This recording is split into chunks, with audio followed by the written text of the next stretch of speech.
Top quality और consistent performance के लिए सिर्फ सिल्वर पंप्स। टॉप क्वालिटी और कंसिस्टेंट परफॉर्मेंस के लिए सिर्फ सिल्वर पंप्स, नाम याद रखना। सर, आज MMRDAचं 50वे वर्ष आहे आणि बजेट सादर करण्यात आलेलं आहे. काय नवीन प्रोजेक्ट आहे, कितीचं बजेट? आणि सर्वात प्रथम पहिल्यांदाच तुम्ही DCM स्वतः या बैठकीला MMRDAचं 50वं वर्ष आणि आज बजेटची मीटिंग होती आणि या वर्षीचं बजेट जवळपास 40,000 कोटीचं आहे आणि मला समाधान आहे की 40,000 पैकी 35,000 कोटी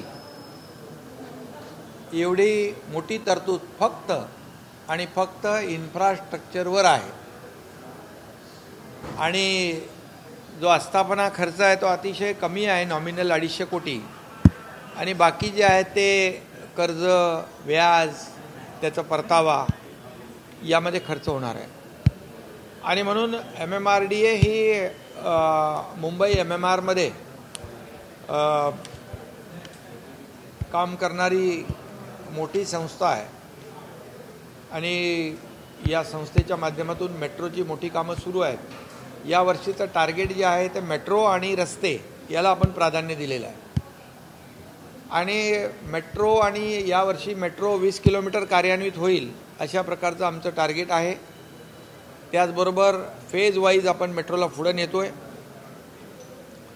रस्ते आहेत त्याच्यामध्ये कोस्टल रोड मुंबई ते डायरेक्ट फाउंटन म्हणजे अहमदाबाद रस्त्याला जोडणारा रस्ता जो आहे तो डायरेक्ट वडाळा नाही आपला काय ते eastern freeway elevated direct fountain Mumbai Thane आणि मीरा भाईंदर ते फाउंटन हॉटेलच्या पुढचं जे आपण अहमदाबाद रस्त्याला जोडणारा हा सगळ्यात महत्त्वाचा म्हणजे बायपास आहे कोस्टल। त्यामुळे मुंबईतली ईस्टर्न फ्रीवे आणि ठाण्यातली वाहतूक कोंडी अगदी घोडबंदरची वाहतूक कोंडी दूर होईल।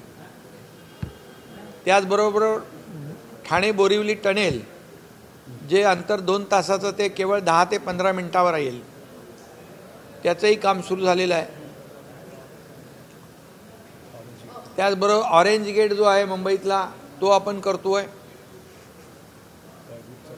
गायमुखचा टनेल आपण करतोय, जी वाहतूक कोंडी होते घोडबंदरला गायमुखच्या टनेलमुळे ती दूर होईल आणि फाउंटन ते भाईंदर पर्यंत एलिव्हेटेड रस्ता करतोय, त्यामुळे तिकडची ट्रॅफिक कमी होईल। आणि दुसरं आता उत्तन ते विरार हा सगळ्यात महत्त्वाकांक्षी प्रकल्प जो आहे, फ्लॅगशिप प्रोग्राम आमचा आणि त्यामुळे जवळपास 2 तासाचं अंतर केवळ मला वाटतं 2-2.5 तास असे जर लागले तर तो 40 ते 50 मिनिटावर तेही मला वाटतं त्याहीपेक्षा कमीमध्ये 40 मिनिटाचा म्हणजे त्यामुळे देखील वेळ वाचेल आणि तो आम्ही पुढे पालघरपर्यंत एक्सटेंड करण्याचा आमचा विचार आहे। आणि यामध्ये रिंग रोड जो आहे तो देखील आपण प्रोजेक्ट कंप्लीट करतोय जेणेकरून मुंबई MMR मधली वाहतूक कोंडी जी आहे ती दूर होईल आणि लोकांना फार मोठा दिलासा मिळेल। त्याचबरोबर फेजमध्ये आपण हे मेट्रो आपण कंप्लीट करतोय म्हणजे मुंबई MMR मध्ये जवळपास 337, पण आता मला वाटतं त्याचं 300-350 पेक्षा 400 पर्यंत 400 किलोमीटरपर्यंत आता मेट्रोचं नेटवर्क जात आहे।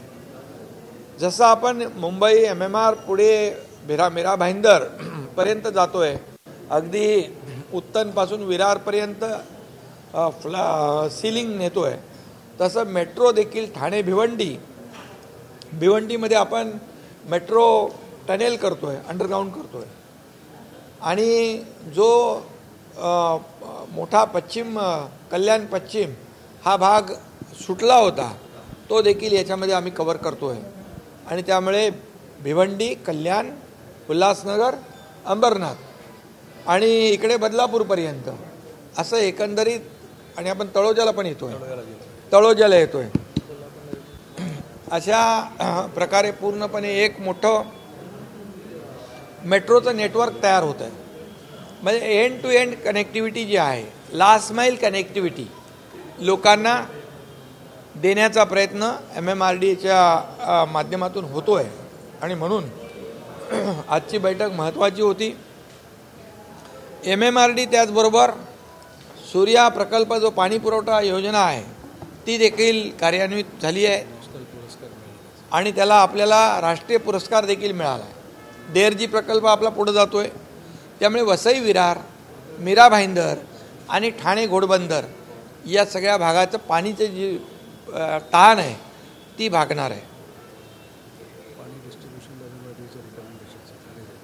आणि ठाणे जिल्ह्यासाठी पाणी डिस्ट्रीब्युशन सिस्टीम जी आहे ती MMRDA ते रेग्युलेट करेल, जेणेकरून लोकांना समप्रमाणामध्ये पाणी मिळेल आणि जी पाण्याचा जी काही टंचाई आहे ती दूर होईल. तसं बघायला गेलं तर आम्ही MMRDAने काळू डॅमला पण पैसे दिले आपण 400 मला वाटतं 350 कोटी.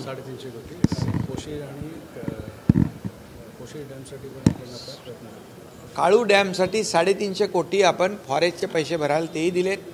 पोशीरसाठी देखील आपण MMRDA मदत करते आहे. त्यामुळे फक्त रस्ते किंवा मेट्रो यापुरती मर्यादित MMRDA न राहता या MMRमधली पाण्याची समस्या आणि पाण्याची जी काय लोकांची ताण आहे ती भागवण्याचं काम देखील MMRDA यामध्ये करते आहे. मी त्यांना हेही सांगितलं की BKCमध्ये जे काही वाहतूक कोंडी होती आहे ती वाहतूक कोंडी देखील दूर झाली पाहिजे आणि त्यावर देखील एक मास्टर प्लॅन तयार होतो आहे. मग त्यामध्ये पोलिसांशी देखील चर्चा झालेली आहे. त्याचबरोबर मुंबई महापालिकेचे आयुक्त गगराणी यांना सांगितलं आहे की आपला BKC टू माहीम हायवे हा एक ब्रिज बांधायचा आहे, तो देखील त्याचं देखील DPR करायला सांगितलं. त्यामुळे बाहेरची जी ट्रॅफिक आहे ती BKCत येणार नाही, आउट टू आउट बाहेर निघून जाईल. त्यामुळे BKCमधली देखील जी वाहतूक कोंडी आहे ती देखील दूर करण्याच्या सूचना आम्ही दिलेल्या आहेत आणि मला वाटतं यामध्ये आपल्याला रिलीफ मिळेल. आणि जी कामं मेट्रोची सुरू आहेत या सर्व कामांवर मॉनिटरिंग म्हणून एक नोडल ऑफिसर MMRDAने द्यावा, जेणेकरून MMRDAची जी कामं आहेत मेट्रोची किंवा फ्लायओव्हरची असतील, रस्त्याची असतील, परंतु मेट्रोच्या कामाच्या खाली जे काय डेब्रिज आहे, माती आहे, कचरा आहे, काही भंगार गाड्या आहेत, या ताबडतोब साफ झाल्या पाहिजे. आणि रस्ता जो आहे जर पत्रे जास्त रुंद लावले असतील तर ते स्क्वीज करणे म्हणजे वाहतुकीला खाली जसं वर काम चालू आहे तसं खालच्या वाहतुकीला देखील अडथळा निर्माण होता कामा नये. खालची वाहतूक सुसह्य झाली पाहिजे, मोटरेबल झाली पाहिजे. आणि त्याचबरोबर मेडियनमध्ये आपण जिथं आपल्याला स्कोप आहे तिथे ताबडतोब प्लॅन्टेशन देखील सुरू करायचं, म्हणजे एक पर्यावरणाला देखील आपण मदत करतो आहे. आणि काही ठिकाणी ते काम चालू झालेलं आहे, पण एक विशेष नोडल ऑफिसरची नेमणूक यासाठी करण्याचा निर्णय घेतलेला आहे. आणि हेही सांगितलं आहे जे अधिकारी या प्रोजेक्टवर ज्या ज्या ठिकाणी त्यांची जबाबदारी आहे ती त्यांनी पूर्णपणे ताकदीने पार पाडली पाहिजे, क्षमतेने पार पाडली पाहिजे. अधिकची मॅनपॉवर असेल, अधिकची मशिनरी असेल, बिफोर टाईम जर काम झालं तर देखील त्या अधिकाऱ्याला इन्सेंटिव्ह दिलं जाईल, त्याचा सन्मान केला जाईल. परंतु अधिकाऱ्याच्या हलगर्जीपणा जर असेल तर त्याच्यावर कारवाई देखील करण्याचा सूचना मी दिलेल्या आहेत. त्यामुळे MMRDAच्या माध्यमातून जे MMRमध्ये आपलं जे पोटेन्शियल आहे, आज नीती आयोगाने देखील म्हटलेलं आहे की MMRमध्ये $1 ट्रिलियन पूर्ण महाराष्ट्राचं आपण पकडतो, पण केवळ मुंबई MMRमध्येच एक नाही 1.5 ट्रिलियन पोटेन्शियल आहे.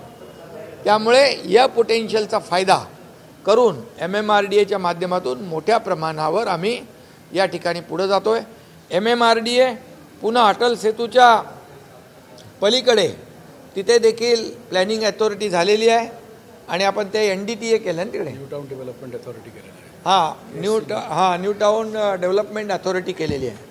आणि तिकडे देखील मोठ्या प्रमाणावर डेव्हलपमेंट होईल, ग्रोथ सेंटर होतील, लोकांना रोजगार मिळेल, अनेक लोक म्हणजे परदेशी गुंतवणूकदार देखील त्याच्यामध्ये इंटरेस्टेड आहेत आणि त्या भागातल्या लोकांना देखील फायदा होईल, शेतकऱ्यांना फायदा होईल, भूमिपुत्रांना फायदा होईल आणि एक तिसरी मुंबई सारखं एक मोठं एक त्या ठिकाणी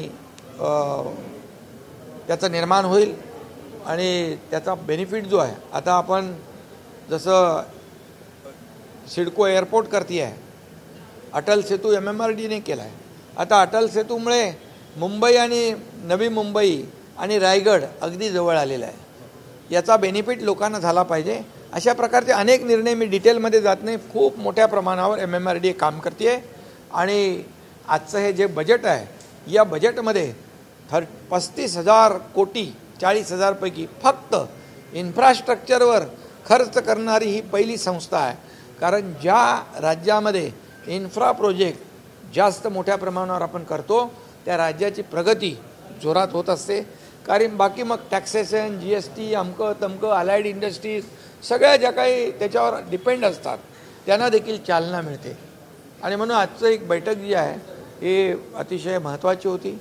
मी आमचे MMRDAचे मुखर्जी, संजय मुखर्जी आणि त्यांच्या टीमला धन्यवाद देतो की ज्या पद्धतीने ते काम करत आहेत, म्हणजे त्याच्यामध्ये रस्ते, फ्लायओव्हर, मेट्रो, डॅम, ब्युटिफिकेशनचं काम, लेक ब्युटिफिकेशनचं काम देखील ते करत आहेत. रायला देवी आणि ठाण्यातलं मासुंदा हार्ट ऑफ सिटी ते देखील त्यांनी हातात घेतले. रायला देवीचं जवळपास काम कंप्लीट एक टप्पा पूर्ण होईल. त्यामुळे MMRDA 360 डिग्री काम करते आहे. याच MMRDAने कोविडमध्ये देखील मोठ्या प्रमाणावर, त्यावेळेस देखील माझ्याकडे ते डिपार्टमेंट होतं, कोविडमध्ये देखील मोठ्या प्रमाणावर कोविड सेंटर देखील उभे केले. त्यामुळे हे MMRDA फक्त रस्ते आणि मेट्रोपुरतं मर्यादित नाही तर सर्व कामं या ठिकाणी करते आहे. मल्टी मॉडेल जो कॉरिडॉर आहे त्याचा देखील निर्णय लवकरच होईल आणि वसई विरार टू अलिबाग हे देखील काम लवकर सुरू होईल. हां, ठाणे शहरामध्ये मेट्रो महामेट्रो कधीपर्यंत पूर्ण होईल, प्रगतीपथावर? नाही, ठाणे शहरात इंटरनल मेट्रो ना, इंटरनल मेट्रोला केंद्र सरकारने मान्यता दिलेली आहे. आता मेन मेट्रो वडाळा ते कासरवडवली सुरू आहे. कासरवडवलीच्या पुढचा टप्पा आहे तोही सुरू होईल.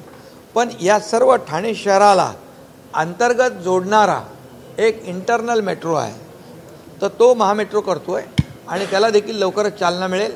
त्याला देखील आम्ही लवकर सुरुवात करू. मुंबईकरांवरती पाणी टंचाई येण्याची शक्यता आहे. 39% पाणी साठा उरलेला आहे. काय उपाययोजना? नाही, मुंबई शहरावर पाणी टंचाईचा प्रसंग येणार नाही अशी अपेक्षा आपण करू. आणि मला वाटतं मुंबई महापालिकेच्या आयुक्तांनी त्या बाबतीमध्ये सविस्तर माहिती देखील दिलेली आहे. सर, जसं तुम्ही म्हणालात की बंदरे आणि पोर्ट हे बांधण्याचं कामही मोठ्या प्रमाणात सुरू आहे. एकीकडे हे काम सुरू आहे, दुसरीकडे इन्फ्रा संदर्भात जसं आपण म्हणालात की मोठ्या प्रमाणात विकास कामं देखील वसई विरार परिसरामध्ये मोठ्या प्रमाणात आहे.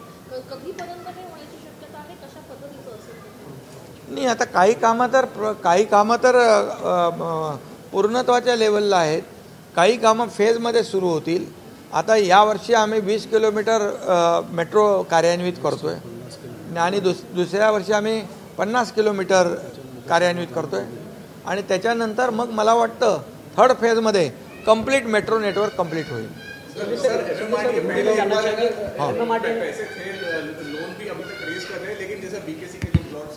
उसमें उस तरह का रिस्पॉन्स नहीं आ रहा है. MMRDA स्ट्रगल कर रही है रेवेन्यू के रिसोर्सेज के लिए, तो कुछ नया प्रबंध किया जाएगा नहीं? अभी इसमें जो आप बता रहे हैं, देखिए इतने बड़े पैमाने पर हमने अगर प्रोजेक्ट लिए हैं तो निश्चित रूप से फाइनेंशियल जो ये है उसकी भी तैयारी हमने करी है कि फाइनेंशियल क्लोजर भी किया है और एडिशनल FSI का निर्णय हमने लिया है. एडिशनल FSI के वजह से MMRDA को बड़े पैमाने पर फाइनेंशियल सपोर्ट मिलेगा, बैकअप मिलेगा, ताकि और गवर्नमेंट भी हम उनको सपोर्ट करेंगे, गवर्नमेंट गारंटी देंगे और MMRDA को लोन बहुत ही कम इंटरेस्ट में देने वाली बैंक है, वो भी वहाँ से लोन फंड रेजिंग करे। और एक बात बोलने का मैं रह गया कि पहली बार 16,000 घरों का, ये रमाबाई अंबेडकर नगर जो कॉलोनी है 16-17 हज़ार लोग रहते हैं, ये प्रोजेक्ट भी SRA और MMRDA कर रही है। और अभी लगभग 3,000-4,000 लोगों ने घर खाली किए, उनको रेंट भी दिया है। तो ये पहली बार MMRDA और SRA मिलकर काम करे, क्योंकि जो स्लम फ्री मुंबई हमें करना है, स्लम फ्री मुंबई करना है, तो इसलिए ये जैसे MMRDA है, SRA, माडा है, सिडको है, MSRDC है, महाप्रीत है, BMC है, ये सभी एजेंसी जो गवर्नमेंट एजेंसी है उनको हम साथ में लेकर जो पेंडिंग प्रोजेक्ट है उसे SRA के हो, माडा के हो, वो टेक ओवर गवर्नमेंट करेगी और यहाँ मुंबई के लोग जो बाहर गए हैं उसको वापस मुंबई में लाएंगे। सर बजट पेश का छोटा सा हिंदी जाना चाहिए, कितने का बजट है मुंबई के बजट पेश किया MMRDA द्वारा? बहुत ही इस बार 40,000 करोड़ का बजट पेश किया है। इसमें मुझे खुशी की बात यह है कि 35,000 करोड़ सिर्फ और सिर्फ इंफ्रा प्रोजेक्ट पे खर्च होंगे, मेट्रो पे होंगे, रोड पे होंगे, रास्ते पे, फ्लाईओवर पे, सब पे। और हमारे इस साल का 20 किलोमीटर मेट्रो कार्यान्वित हो जाएगी, अगले साल 50 किलोमीटर हो जाएगी, थर्ड फेज में तो पूरा नेटवर्क कंप्लीट हो जाएगा और जो रोड की ट्रैफिक है वो भी कम हो जाएगी, क्योंकि मेट्रो नेटवर्क जो है वो जब लास्ट माइल कनेक्टिविटी हम देंगे, एंड टू एंड कनेक्टिविटी देंगे, तो निश्चित रूप से लोगों को फायदा होगा, लोगों को राहत मिलेगी। इसलिए MMRDA का जो बजट है पूरी तरह इंफ्रा पे काम कर रहे हैं और लगा रहे हैं। और सिर्फ जो आस्थापना खर्च है, इस्टेब्लिशमेंट का जो खर्चा है सिर्फ 250 करोड़ है, और बाकी जो लोन और जो इंटरेस्ट उसका रीपेमेंट करना, ये 35,000 म्हणजे किती टक्के झाले आपले? 35% म्हणजे 35,000, 85% सिर्फ इंफ्रा प्रोजेक्ट पे कर रहे हैं। और इसलिए MMRDA का बहुत तेज़ी से काम चालू है। मुंबई MMR में बहुत तेज़ी से प्रगति होगी, लोगों को फ़ायदा होगा, लोगों को रिलीफ होगा। सर उद्धव ठाकरे ने लॉ एंड ऑर्डर को लेकर सवाल उठाया था, उन्होंने प्रेस कॉन्फ्रेंस के लिए कहा कि 100 का जो सरकार का संविधान है उसमें लॉ एंड ऑर्डर में बहुत बड़ी समस्या हुई है, रेप हुआ है, सरपंच की हत्या हुई, उनके इस आरोप को अभी आज सिर्फ मैं जरा बजट के ऊपर बात कर रहा हूँ, इसके बारे में ज़रूर मैं बताऊँगा कि कभी क्या था, कभी क्या नहीं था, लेकिन कानून व्यवस्था बनाए रखने की जिम्मेदारी हमारी है, सरकार की है। मुख्यमंत्री, गृह मंत्री खुद ही इस पे ध्यान दे रहे हैं। हमारी पूरी कलेक्टिव एक टीम है और ये टीम कानून व्यवस्था बनाए रखना ये हमारा जिम्मा है। कानून हाथ में लेने वाले को बिल्कुल नहीं छोड़ेंगे हम।